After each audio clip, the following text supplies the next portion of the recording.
सत्ता विवाद रणनीति और पूर्ण नियंत्रण की ओर। 1995 में मुख्यमंत्री बनने के बाद मायावती एक निशाना बन चुकी थी। बीजेपी समर्थक मीडिया और सवर्ण जातियों से जुड़े संस्थानों के लिए उन्हें घेरना शुरू हो गया था, लेकिन आलोचना का असर उल्टा पड़ा। जितना हमला हुआ दलित समाज में, मायावती का कद उतना ही बढ़ता गया। मायावती जानती थी कि सिर्फ दलितों के सहारे सत्ता को लंबे समय तक संभालना मुश्किल है। इसलिए उन्होंने मुसलमानों को भरोसे में लेने के लिए ठोस कदम उठाए। इसका सबसे बड़ा उदाहरण था सितंबर 1995 में मथुरा कांड। विश्व हिंदू परिषद मथुरा में कृष्ण जन्मभूमि को लेकर बाबरी मस्जिद जैसा आंदोलन खड़ा करना चाहती थी। 1995 में बड़ी संख्या में लोगों को जुटाकर मस्जिद पर कब्जे की योजना बनाई गई।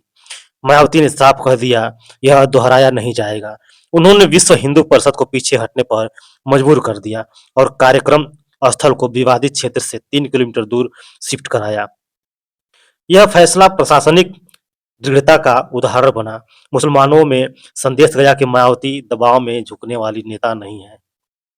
इस वजह से आगे चलकर बीजेपी के साथ सरकार बनाने के बावजूद मुस्लिम वोट पूरी तरह उनसे नहीं टूटा। हालांकि सख्त रुख की कीमत भी चुकानी पड़ी। कुछ समय बाद बीजेपी ने समर्थन वापस ले लिया और मायावती की पहली सरकार सिर्फ 136 दिन में गिर गई। इसके बाद बीजेपी और समाजवादी पार्टी दोनों ने बीएसपी को तोड़ने की कोशिश की, लेकिन असफल रही और राज्य में राष्ट्रपति शासन लग गया। मायावती के समर्थकों का मानना था कि सत्ता में आते ही मीडिया उनके पीछे पड़ गया। 1995 में दैनिक जागरण में छपी एक खबर ने आग में घी डाल दिया। अखबार ने दावा किया कि मायावती की एक गोपनीय 12 साल की बेटी है। यह खबर पार्टी से ही निकाली गई एक महिला के हवाले से छपी थी। मायावती इस खबर से बेहद नाराज हुई। एक बड़ी रैली में उन्होंने अखबार को चुनौती दी, या तो सबूत पेश करे या परिणाम भुगते। इसके बाद गुस्साए बीएसपी के कार्यकर्ताओं ने लखनऊ स्थित दैनिक जागरण कार्यालय पर हमला कर दिया। मायावती ने खुद को हिंसा से अलग रखा और कहा, अगर मैं चाहती तो एक ईंट भी नहीं बचता। दैनिक जागरण के मालिक नरेंद्र मोहन ने माफी मांगने से इनकार कर दिया। पार्टी कार्यकर्ताओं में गुस्सा उबाल पर था। करीब 10 साल बाद अखबार में फिर एक विवादित खबर छपी। इसके बाद बीएसपी कार्यकर्ताओं ने दोबारा विरोध किया। इस बार मायावती ने 100 करोड़ रुपए का मानहानि मुकदमा ठोक दिया। आखिरकार अखबार को माफी मांगनी पड़ी और खबर को टाइपिंग एरर बताया गया। मायावती के दलित एजेंडे से पार्टी की जड़ें मजबूत हो चुकी थी।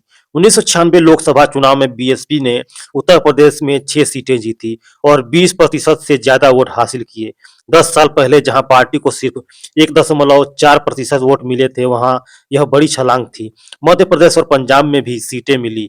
कुल मिलाकर पार्टी के खाते में 11 सांसद पहुंचे। इसके बाद विधानसभा चुनाव में बीएसपी ने कांग्रेस के साथ गठबंधन किया।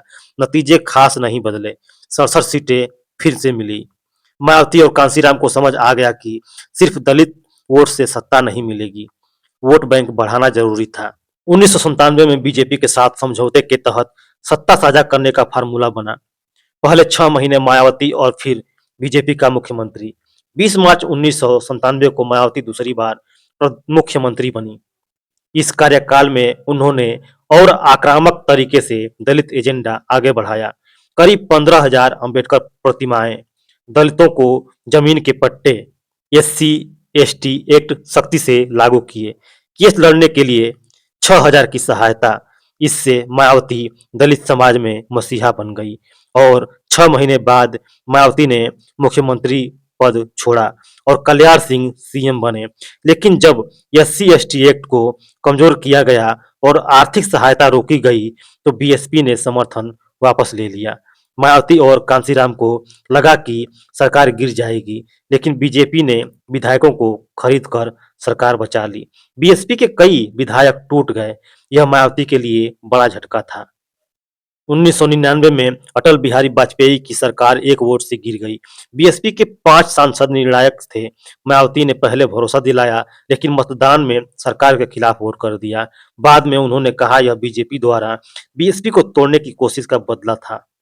के बाद हुए चुनाव में बीएसपी ने उत्तर प्रदेश में अपना अब तक का सर्वश्रेष्ठ प्रदर्शन किया। 14 सीटें। यहीं से कांशीराम और मायावती के रिश्ते की समीकरण बदलने लगी। पार्टी में मायावती का कद बढ़ता गया और कांशीराम पीछे होते चले गए और दिसंबर 2001 में कांशीराम ने मायावती को आधिकारिक तौर पर अपना उत्तराधिकारी घोषित कर दिया। बीएसपी अब पूरी तरह मायावती के हाथ में थी। 2002 विधानसभा चुनाव में बीएसपी 90 सीटों के साथ दूसरी सबसे बड़ी पार्टी बनी। एक बार फिर बीजेपी की से गठबंधन हुआ और 3 मई 2002 को मायावती तीसरी बार मुख्यमंत्री बनी। यह दौर गुजरात दंगों के तुरंत बाद का था। बीजेपी राजनीतिक रूप से अलग-थलग थी, लेकिन मायावती सत्ता में लौटने के लिए गठबंधन से पीछे नहीं हटी। इस फैसले ने उनकी सेक्युलर छवि को गहरा झटका दिया। तीसरे कार्यकाल में मायावती ने रणनीति बदली। एससी/एसटी एक्ट में कुछ संशोधन किया गया, गाय वध कानून सख्त किया गया, बाबरी मस्जिद से जुड़े मामलों में नरमी। यह संतुलन साधने की राजनीति थी। लेकिन 2003 आते-आते बीजेपी बीएसपी रिश्तों में फिर दरार दिखने लगी। कांशीराम ने खुलकर कहा, अब लक्ष्य बीजेपी को पीछे छोड़ना है। इसी दौरान में राजा भैया से मायावती का टकराव शुरू हुआ, जिससे आगे चलकर यूपी की राजनीति में नए भूचाल खड़े किए। 2002-3 का दौर मायावती के राजनीतिक जीवन का सबसे आक्रामक और विवादित अध्याय बन गया। सत्ता में रहते हुए उन्होंने यह साफ कर दिया था कि अब वे किसी भी दबंग नेता या जातिगत ताकत के आगे झुकने वाली नहीं है। इसी दौर में उनका सबसे बड़ा टकराव हुआ राजा भैया से। राजा भैया ने मायावती सरकार को गिराने की ठान ली। अक्टूबर 2002 में उन्होंने कॉन्फिडेंस मोशन पेश कर दिया और खुले तौर पर ऐलान किया कि मायावती को सबक सिखाया जाएगा, लेकिन विधानसभा में यह कोशिश नाकाम रही। इसके बाद मायावती ने जो कदम उठाए, उन्होंने पूरे उत्तर भारत की राजनीति को ही हिला दिया। मायावती ने राजा भैया और उनके पिता पर पोटा जैसा कठोर कानून लगा दिए। वह कानून जो आमतौर पर आतंकवादियों पर लगाया जाता था। उनके खिलाफ पुराने केस खोले गए, संपत्तियां जब्त की गई, यहाँ तक कि उनके महल में बने बड़े तालाब को रिजर्व फॉरेस्ट सेंचुरी घोषित कर दिया गया। छापों में AK-56 जैसे हथियार मिलने की खबरें सामने आई। जब इन कार्रवाइयों पर सवाल उठे तो मायावती ने बिना झिझक कहा, मैं एक खतरनाक आतंकी को जेल भेज रही हूँ। उन्होंने यह भी दावा किया कि राजा भैया और उनके पिता पाकिस्तान की खुफिया एजेंसी से संपर्क हो सकते हैं और खुफिया सपोर्टों में गणतंत्र दिवस के दौरान उनकी हत्या की साजिश की आशंका जताई गई थी। इस पूरे घटनाक्रम में मायावती की छवि को दो हिस्सों में बांट दिया। एक वर्ग की नज़र में वे तानाशाह थी, तो दूसरे वर्ग के लिए वे लार्जर देन लाइफ नेता बन चुकी थी। दलित और पिछड़ी जातियों की बस्तियों में किस्से फैलने लगे कि कैसे एक दलित महिला मुख्यमंत्री ने एक दबंग ठाकुर को घुटनों पर ला दिया। यह वही छवि थी जिसने मायावती को डर की नहीं, दबदबे की राजनीति का प्रतीक बना दिया। लेकिन सत्ता के ये अच्छे दिन ज्यादा लंबे नहीं रहे। 2003 में समाजवादी पार्टी प्रमुख मुलायम सिंह यादव ने मायावती पर गंभीर भ्रष्टाचार के आरोप लगाए। आरोप था कि उन्होंने अपने जन्मदिन के मौके पर सांसदों, विधायकों और अफसरों से करोड़ों रुपए वसूले। एक कथित ऑडियो टेप भी सामने आया, जिसमें मायावती पार्टी फंड के लिए चंदे की बात करती नजर आई। मायावती ने पलटवार किया। उन्होंने मुलायम सिंह पर विधायक निधि के दुरुपयोग का आरोप लगाया और जांच के आदेश दे दिए। लेकिन इस बार हालात उनके हाथ से निकलने लगे। विधानसभा में बीएसपी और सपा विधायकों के बीच हाथापाई तक हो गई। इसी दौरान एक और वीडियो टेप सामने आया, जिसमें मायावती हिंदू देवी देवताओं को लेकर विवादित बयान देती नजर आई। इससे बीजेपी और संघ परिवार के लिए संकट खड़ा हो गया, क्योंकि वही सरकार को समर्थन दे रहे थे। इसके बाद आया ताज कॉरिडोर केस।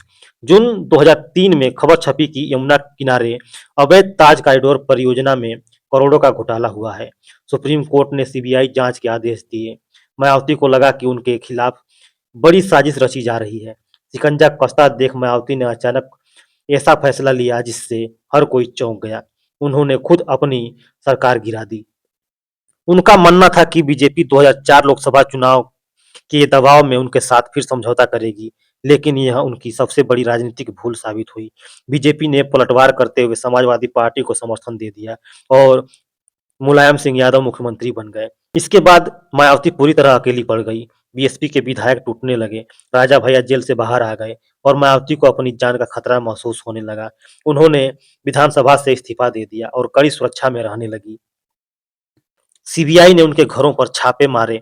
सुप्रीम कोर्ट ने उनकी संपत्तियों की जांच के आदेश दिए। इसी दौरान उनके राजनीतिक गुरु कांशीराम गंभीर रूप से बीमार पड़ गए। मायावती के लिए यह निजी और राजनीतिक दोनों स्तरों पर सबसे कठिन समय था।